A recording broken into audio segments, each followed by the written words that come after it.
अच्छा दिल से लगा के नहीं चलते हो, खाली हम हो बनी क्या दो लोग बा।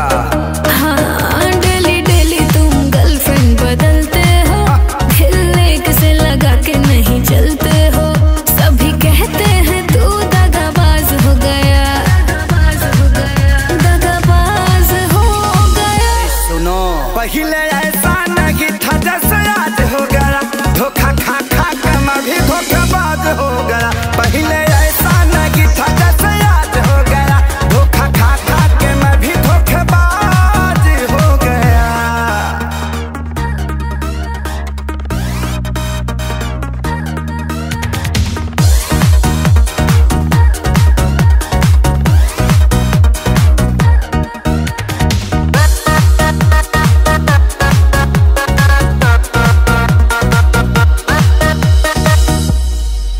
लड़के भी लड़कियों को फंसाते हैं, सब पाते ही वो छोड़ जाते हैं। हम अकेले पाते हैं क्या?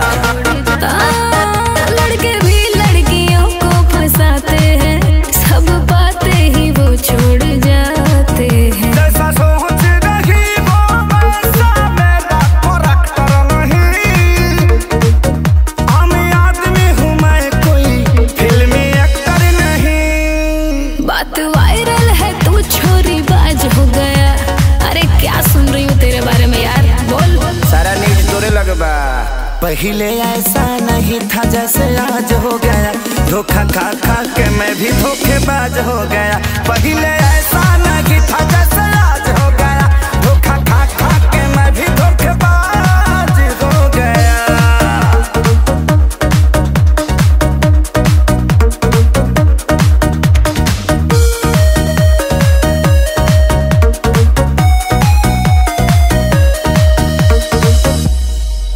दिल वाली से दिल जो लगाओगे, सच्चा वाला तभी प्यार पाओगे। सब यही कहती है लेकिन कोई मिले तो सही। हाँ, दिल वाली से दिल जो लगाओगे, सच्चा वाला तभी प्यार पाओगे। अब किसी भी लड़की पर मुझको ट्रस्ट नहीं, चाहे धोखा मिले या प्यार कोई कष्ट नहीं। श्याम देहाती आजाद भी नाराज हो गया, और कितनों को नाराज करोगे यार, अब तो सुधर जाओ। जीवन विवादे में रहला। पहले ऐसा नहीं था जैसे आज हो गया,